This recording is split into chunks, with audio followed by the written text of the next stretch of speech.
Welcome to the Red Eye session of day 2, which is Breaking Boundaries, Building Futures, Women Entrepreneurs in the Global South.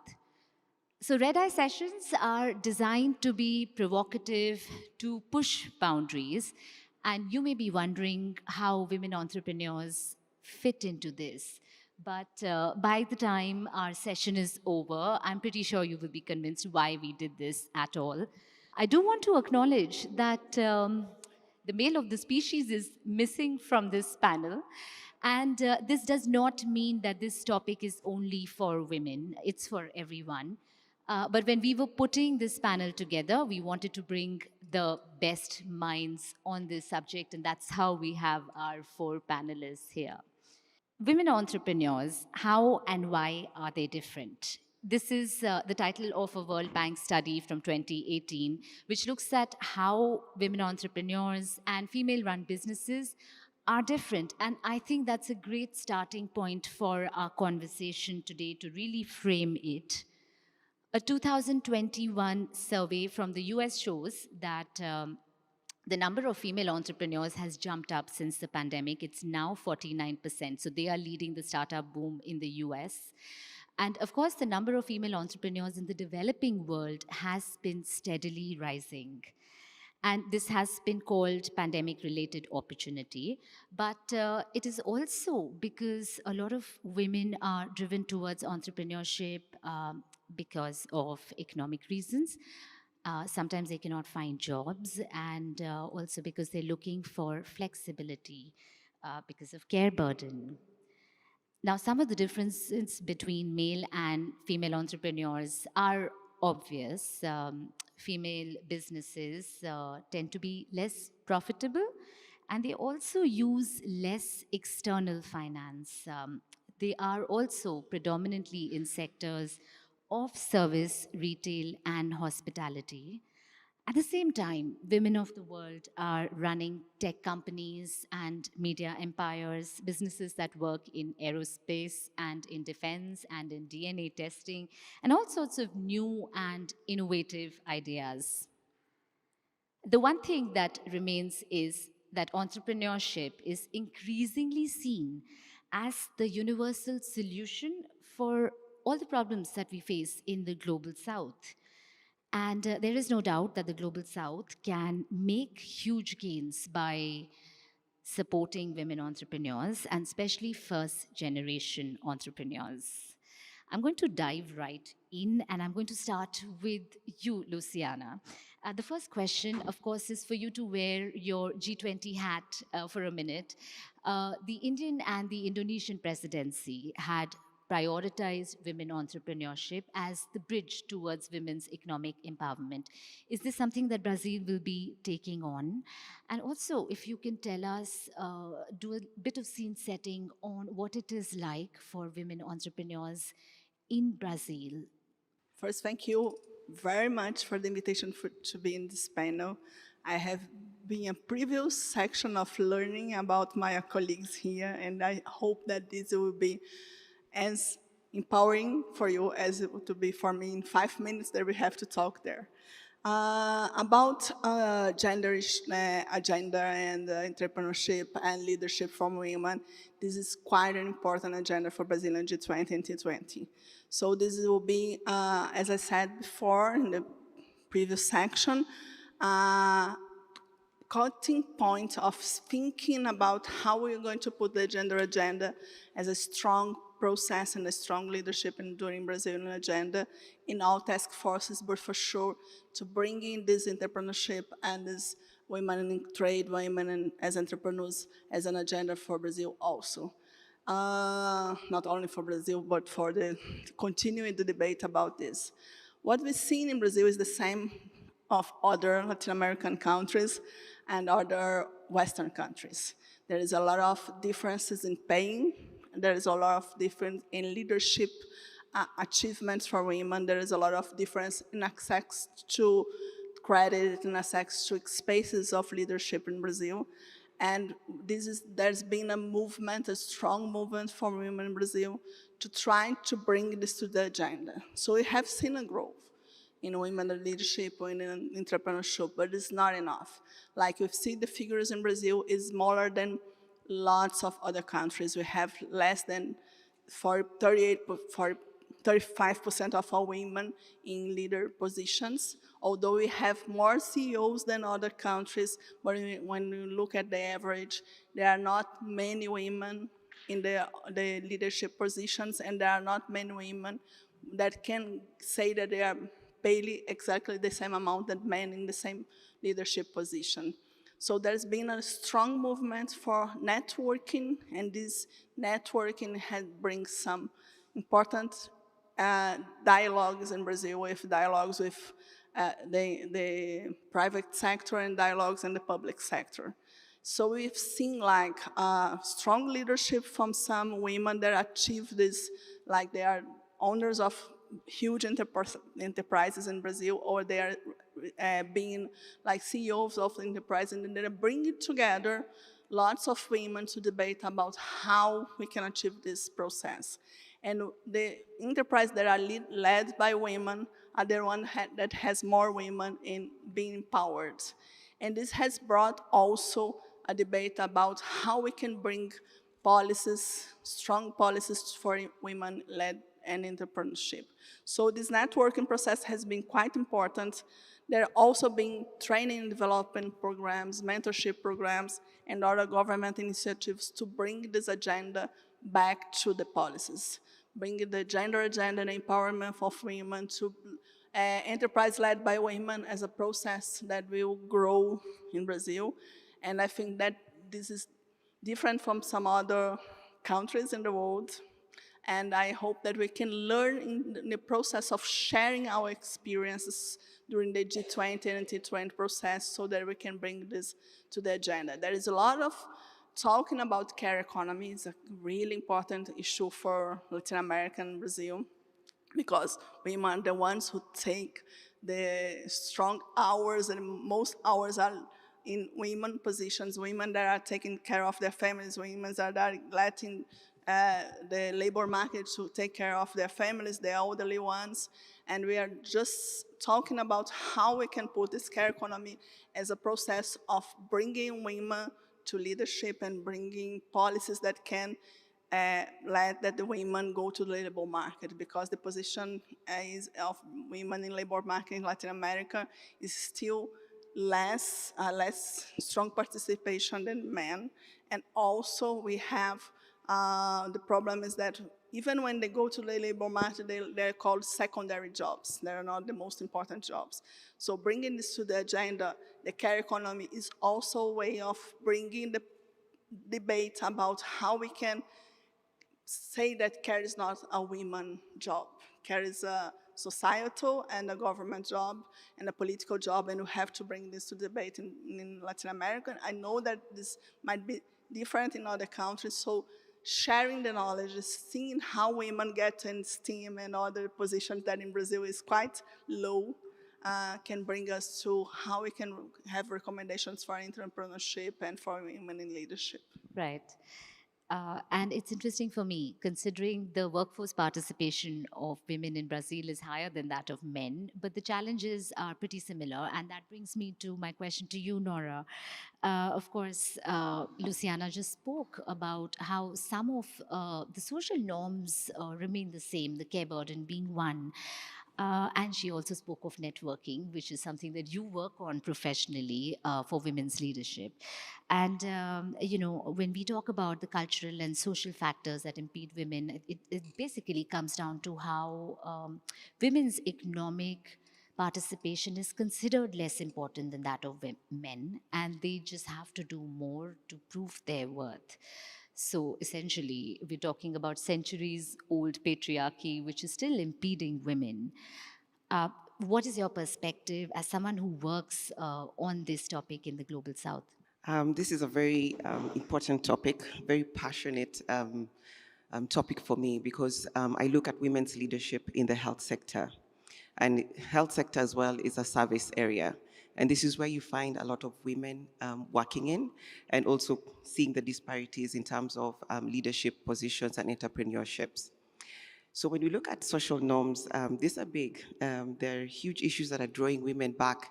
And as we look at long-term economic development, it's a factor, of course, population growth as well as human capital. If you look at population growth, it's all around family choices, fertility. And when we look at human capital, it's the investment that we have cumulatively on children. What do we invest in their health? What do we invest in their education? So I just want to demonstrate exactly what happens when when we are held back by social norms and cultural issues that exist, and particularly in Africa, where we know that women are the backbone. They're the ones running agricultural, other health services, as well as small businesses.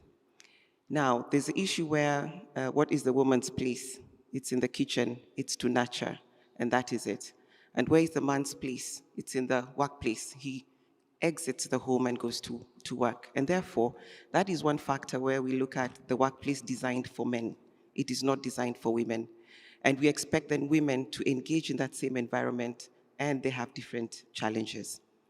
So let me get into the challenges that women are facing, that you have been branded, that you're supposed to nurture, and you're a caregiver. It is unpaid work. If it's unpaid work, it means that having children is cheap because all you're doing is domestic work and taking care of a home. So if taking care of children is cheap, then fertility goes up.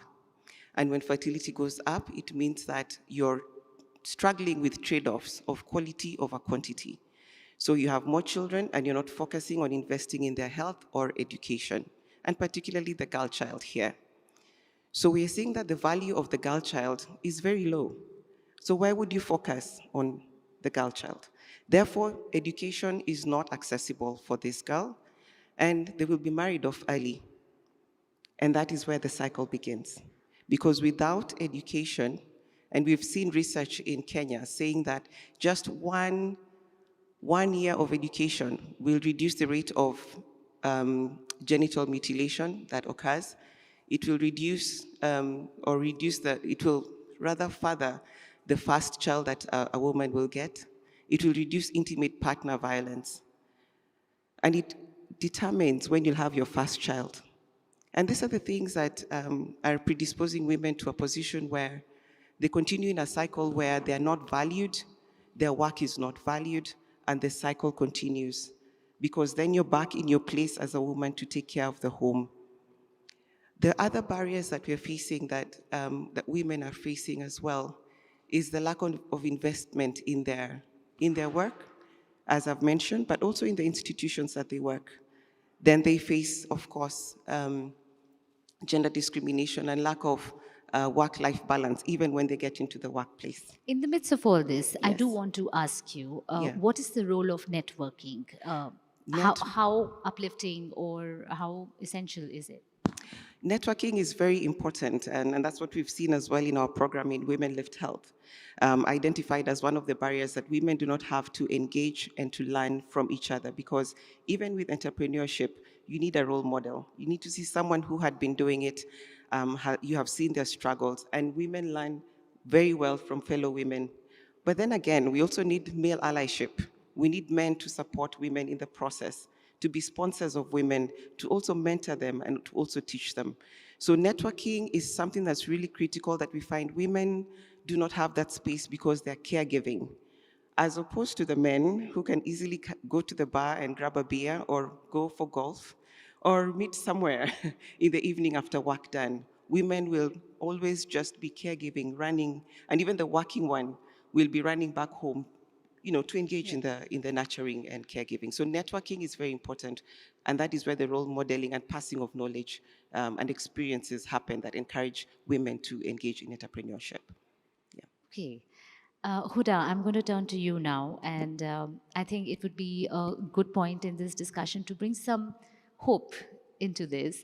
And I think hope can be found through technology. In India, for example, through a drive for digital financial inclusion, we've had more women open bank accounts, which has led to an uptick in access to credit, which means that there are more women who are now entrepreneurs.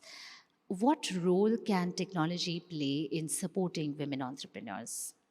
I think technology is playing a critical role in supporting women entrepreneurs. We're seeing this across the map, and we have to acknowledge the fact that in order to fix the issues that we have, we need to address the whole cycle and then contribute to the whole cycle, starting with women education and fields of technology and ending up to women leadership roles on the boards of listed companies and as well I would say, funds and fund of funds globally. We're seeing at the moment a global rise to representation of women across the map. We're seeing a rise to a new norms of technologies. I don't know if you heard by the acronym FemTech, which is technologies that are being initiated by females and also impacting females' value field across the globe. Yes, our numbers are still growing, but we need to recognize that first and foremost, we are not the same across the different global representations or regions. We come from different global narratives and we have different statistics. I'll give you an example, and I think I gave it across early on. I come from the United Arab Emirates. I come from a space where the representation of women in STEM is in between 70 to 60%. That's fascinating. Exactly, and I think, of course, it dilutes when you get out of education system. You get less women in sectors of work where it's around 40 to 50%. And then later on in leadership, it gets even lower. Maybe on different representation of the boards at the moment in UAE, we have around 30% of women representation on the board, which is, I think, not the same, because when I went to study my undergraduate degree in France, I was amidst the 12% in the class, and I was in Denmark doing my PhD in cryptology, and I was amidst the 1-2% in the class. So you get to see the norms are not the same, and we need to acknowledge that there is a systematic motivation that exists within different cultures that might motivate women to take a lead job in technology in different regions. And I think a Global South have a really competitive advantage here, where if education was provided for women, then there should be, hopefully, a high appetite for women to join technology field. Why technology? Because you have, if you decided to get into entrepreneurship and technology, you have low barriers to markets and you have wider access to markets. If you looked across the globe today, the highest revenue companies globally are, can you guess what? They're either energy or technology or e-commerce, which is, again, technology. It's a map of over, I think, 5 trillion contribution to global market when it comes to technology. And the advantage of that is if you are investing in the field and investing in early startups and you know what you're doing, then you stand to gain almost 30x growth of your investment. But if you're investing, for example, in seeds A, B, and C, you have at least 10x growth. And it depends on the different markets, but I think an investment that would yield 10x to 30x is an appealing investment on a global structure. Most of the deals that happened in 2021 were actually towards technology investments for angel investors and in different markets. So taking that kind of knowledge, knowing that there is an investment appetite, and knowing that there is a low barrier of access to market is supposed to be a motivating factor, I think, globally for women to be part of the field. So does it translate in reality? Yes, but it depends again on markets. We've seen for example, when I checked on the data that existed from the UNCTAD reports, there is a growth of female contribution in Africa and Middle East. And the report is saying that this appetite towards technology investments and women going towards technology investment has yielded or stand to yield almost $300 billion in terms of return for the market. I think that's a great revenue, and if we pushed for 50-50 representation, because we are not at 50-50 representation, we're at 20 to 30% representation in the field, then we can stand to even earn more returns across the map for that kind of GDP returns. One last point that I want you to take away from also this conversation is that an equal contribution to women into the world trade and economy would equal to an increase of 28 trillions US dollars into the GDP, and in 2025. Can you guess what's the contribution of AI in 2025? The stated report says if you have AI deployed across the map, then you can stand to gain 15 trillion USD. So a woman contribution in trade is higher than the productivity of AI into the GDP. So I think you're we need to posing a push lot for of that. hard questions at an audience which has been hard at work since morning. But this has been fascinating to hear. And I do want to reiterate from what you said that the head start that Global South has in technology and the participation of women and girls in STEM, which is higher than the developed world. Of course, what is happening in UAE is fascinating.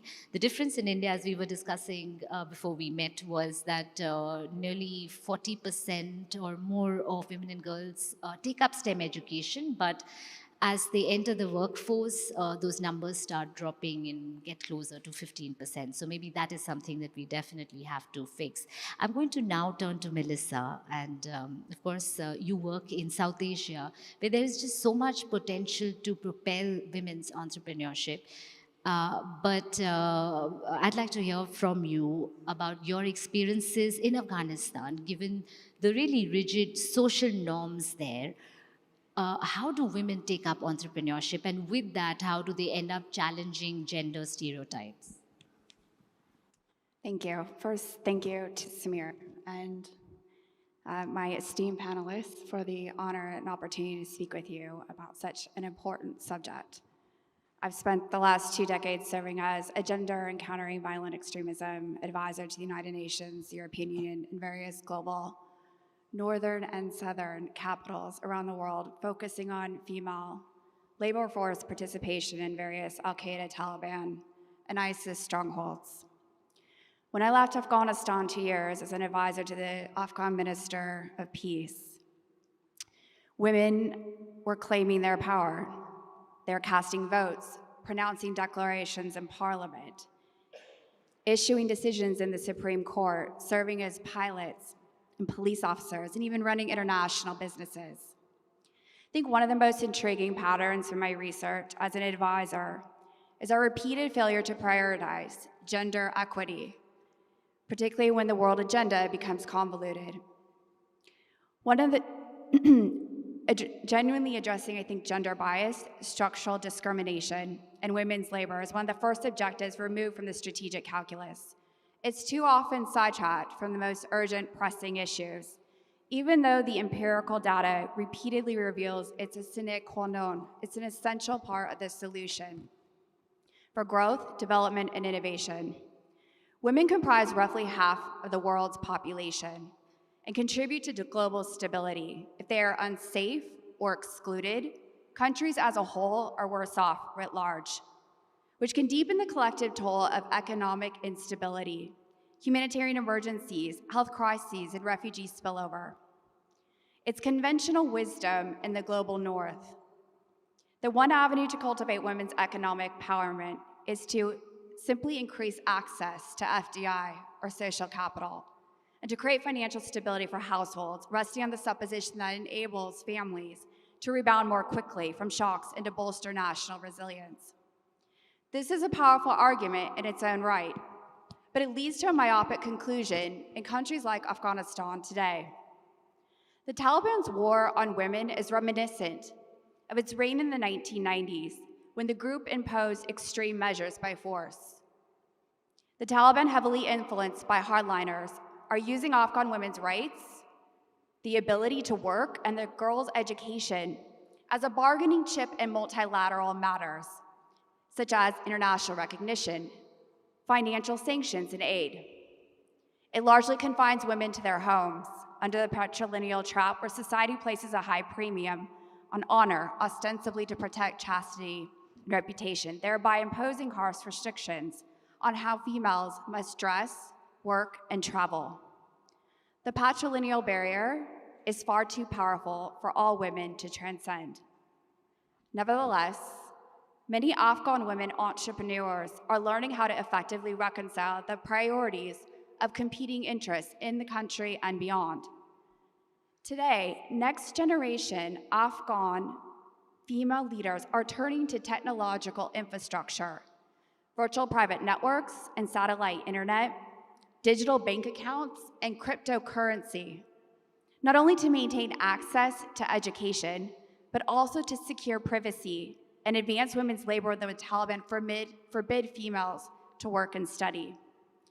In some Right. regions, That is really pushing barriers, I just have to say. Thank you, Melissa, for sharing that. We're a little short on time with this session. I'm just going to open this up to the audience soon, but before I do that, I'm going to ask each of you to very briefly tell us.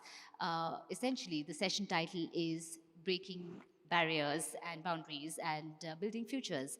How can women entrepreneurs do that? Your suggestions. Luciana, you can go first. I think there is a crucial point is representation. It's not only representation as entrepreneurs, but political representation is also important. I've seen this in Brazil. When you have moving representation in all areas, the power of women, the representation of women grow, and then we can lead programs and political policies, public policies that empower women. So representation is as important as giving them money to open their entrepreneur and to do this. And we have this strong say in Brazil that our representation in some spaces, like in the executive, is growing, but you have to grow our leadership in other areas, like in the Congress, like in the CEOs spaces, like in the national agenda and the federation agenda. So I think Representation. representation is quite important. I think it's very important for us to make sure that we have one-stop shop global resource hub for women, and particularly maybe only women. And maybe we should first empower women with the awareness of what they should stand to gain when they are getting access to those resources. So if I want some funding, I go to that one-stop shop globally, and then I get funding, education, I get education, but that ecosystem should push me. If I don't know that I have to have a patent, then I have to have patent and ownership, because globally, if you don't have patent and ownership, accessibility to capital, it gets harder for you to provide a proper economic income across board. So that one-stop shop for me is very important, and I think breaking the barriers that exist to women. I just want to share that the Alan Turing Institute in London have issued that amidst all the AI startups that they have, 80% of investors would invest in all male startups. Can you guess how much were the share for all female startups? Lydia?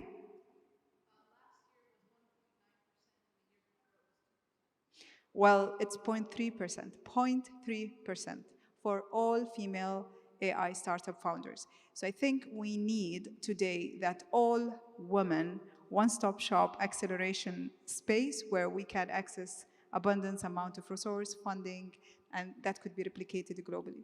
So one-stop shop, basically building an ecosystem. Nora. Great. Now that I was focusing on cultural issues, that's a hard one, and it normally creates a lot of anxiety. But these are the barriers we must violate. And I speak to the word we must violate this space. We must make women's leadership and entrepreneurship something that is institutionalized. It's not foreign anymore. So the more numbers we have of women getting into leadership positions, taking entrepreneurial positions or opportunities will mean that we create a collective. It becomes an example, a role model for other women and young girls that it is possible indeed. And the other call, of course, is for male allyship. How do we do that? How do we put more women into leadership? Or more women into leadership means that men have to give space. If a space is occupied, you cannot come and occupy. That's fair. It needs space. And the question is, Are men ready to let go of the power and privilege that comes with their position right there so that we can move away from it and give space for women? So challenge to us all. Thank you. All right, men give space to women for leadership. Melissa. So I'm just going to bookend where I left off. Afghan women entrepreneurs are reframing and reconstructing leadership in the Taliban's current state of affairs. They're effectively using DPI and the unparalleled opportunities, such as learning how to code, to incentivize the Taliban to reopen schools for girls in select regions. But there's a strategic logic at play. Afghan women are using technological advantage and know-how and shrewd statecraft to inculcate the importance of a more consensus, egalitarian-driven approach to conflict resolution, digital transformation, and financial security. Right, digital transformation. We have time to take on a few questions from the audience. Yes? My name is Vera Torstensen from Brazil. It's a pleasure to be here, and thank you for the panel. My question is, I'm an economist, and my question is, there's a lot of discussion about the idea or the act of valuing the work of women, caring. It's amazing, there's a huge discussion among economists if we can do this or not, or should we do this. My idea, how to value the work of caring, the work of women with children and the old parents and so on. The impact on the GDP is huge, it's 10%. So how about if T20, as a group of women in trade and investment, support the idea of putting this, the idea of valuing the work of women with care in the GDP. What do you think about this, the panel? Madam, the president of IPEA, and for the others. Thanks. That question is clearly for Luciana. Samir, your question. So I'm just going to read something out from 2017, the first time we hosted this discussion at ORF. One of my favorite women, Danielle Kayambe, wrote for us. Some of you may have met her in one of my events. She says, globally, it's estimated that women make 85% of consumer spending decisions. And when united as a market, represent the world's second largest GDP. In the US, they roughly control 50% of personal wealth, $14 trillion in assets, and are the primary breadwinners in over 40% households. Yet, despite possessing substantial decision-making and buying power, only 2% of venture funding is given to women-led companies. You heard Hoda mention the number, 0.3%. I'm reading out from 2017. Everything that I heard is something that we've been discussing now for close to a decade in terms of making that breakthrough and making funds flow towards. So my question is, instead of just seeking representation and reservations in boardrooms or in parliaments or in positions of decision making, is it time to mandate finance companies to devote a certain stream of funding only to women-led enterprises? Is it time, like we have climate funding, green finance, SDG finance, is it time for women finance where only money goes into women-led enterprises? I'm coming from a small country, and in my country we have a slogan: when the child does not cry, his mother does not feed him either. So yes, we need representation, but we need a voice to be represented. And my question is, in your countries or in your experience, what's your opinion about the positive discrimination?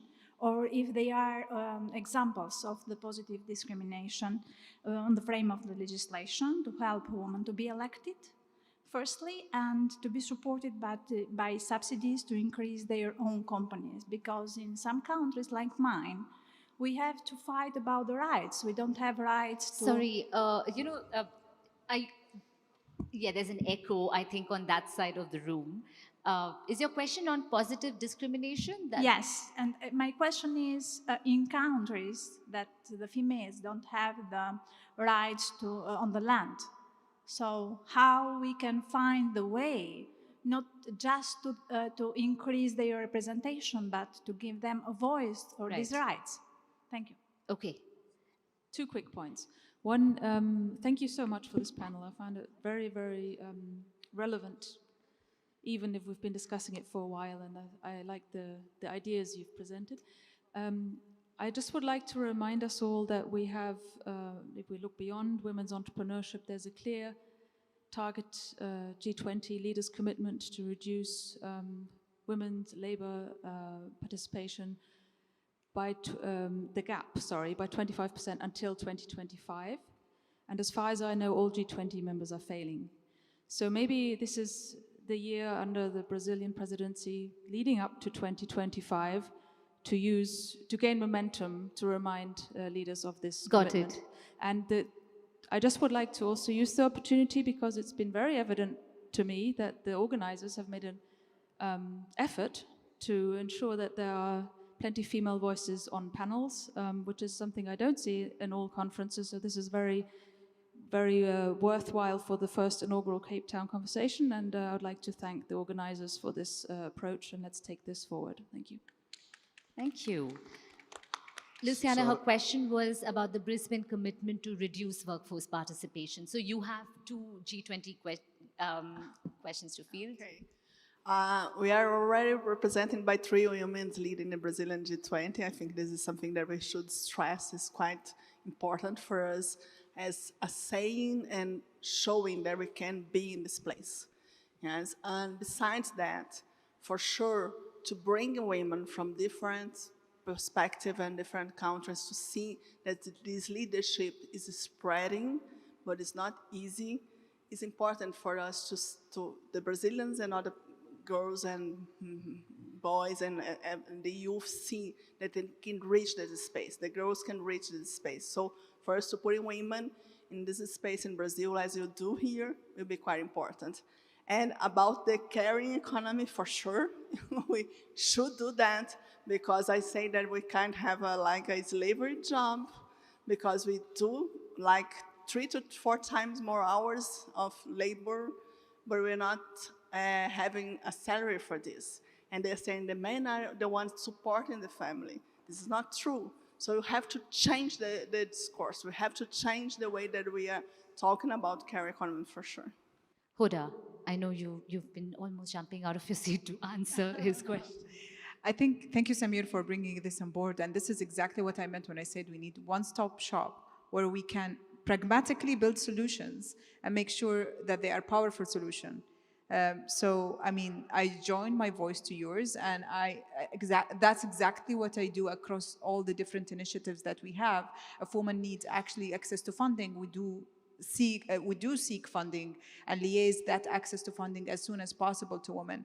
And I would love to see the G20 maybe launching a platform for women funding, for women entrepreneurs, and for women across the map, because it might be also access to advanced science and technology, R&D, patenting structures, all of these barriers. We should really aspire to make sure all the barriers that exist don't exist anymore.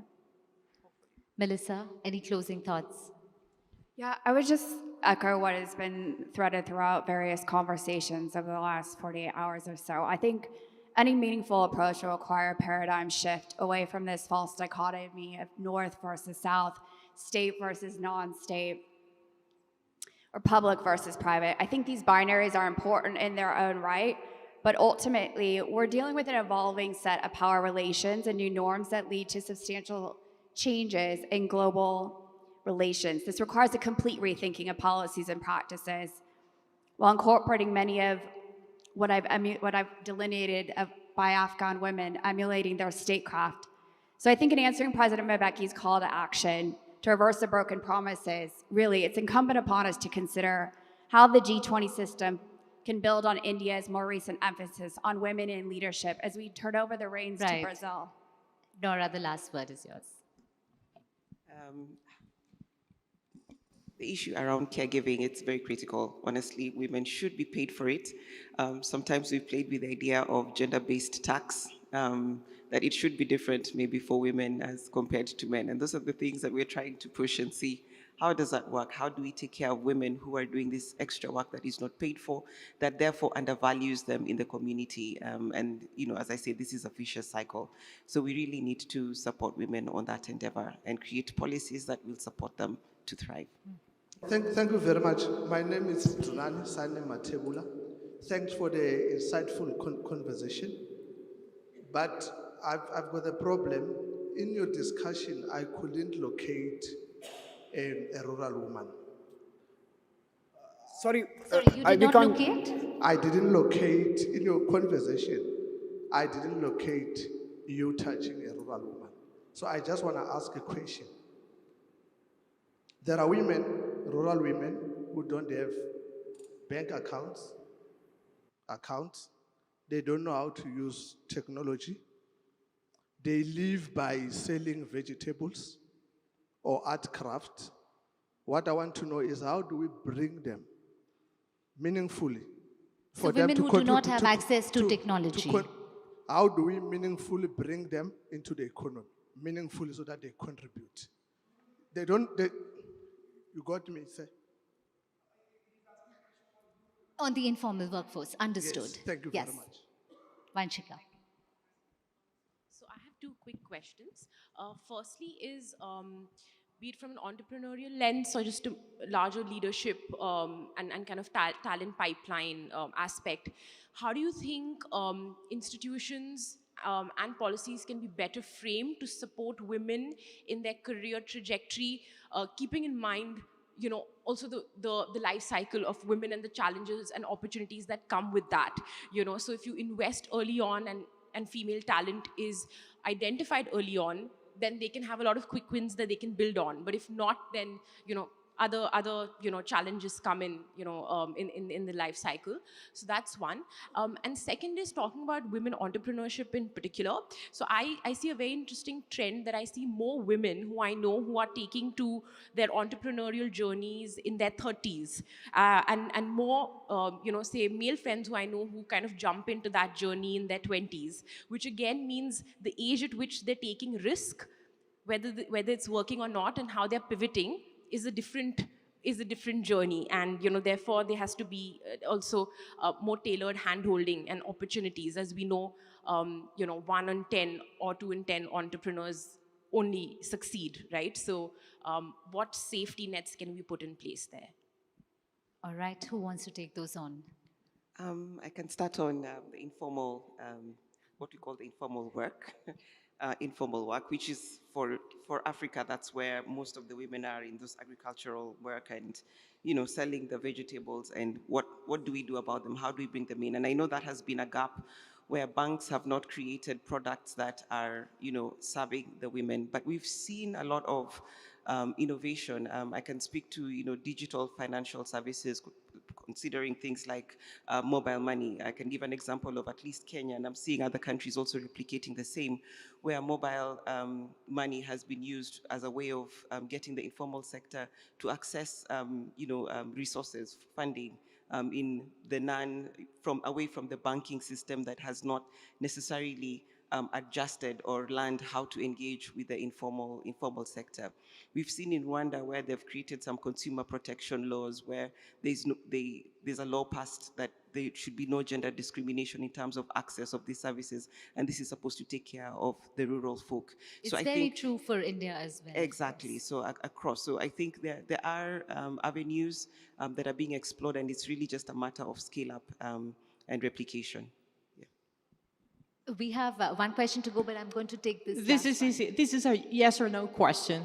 I come from Latin America, from a developing country, and I think that one of the obstacles for access to entrepreneurship is the lack of education or the lack of access to education. So my question is, do you see in the near future with the gig economy, platforms, and globalization of works, do you see there's going to be a change in the years to come on the access to entrepreneurship? For example, there's a lot of tech talent over there that you don't need to formalize it through universities and university titles, and perhaps there can be access to these type of talents with now all the platforms and technology that's going on. Do you think that might change and make entrepreneurship for women more accessible?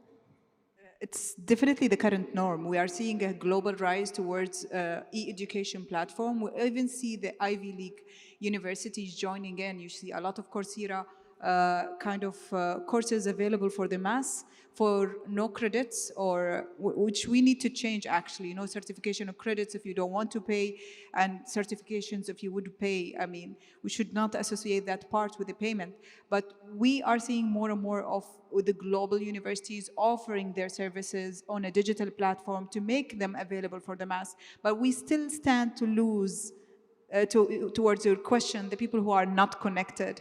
So we have to do our due diligence in creating novel solutions to improve reachability of towards the people who are not connected in the platform, and making sure that we build proper incentives. It's not just about us shoving our own understanding of solutions down the throat of others, but also making sure that they are incentivized within their own custom like system to seek the solutions. That's a very important point. We had a question on policy. To answer a previous question about property rights for women, I think it's that important. It's a recommendation for G20 and T20 as is representation on all things. To have them as the owner of land, of the owner of their house, and of the owner of their enterprises, as important as representation. That's just it. Okay. Sorry. Why don't we have a global index that reflects on the competitiveness of economies to measure if women actually have property rights, if women actually have IP rights, and that should affect the global competitive index of each country globally? Then countries would be racing to make sure that actually they could improve incentives and provide incentives for women to do that. Thank you. A big round of applause for our speakers.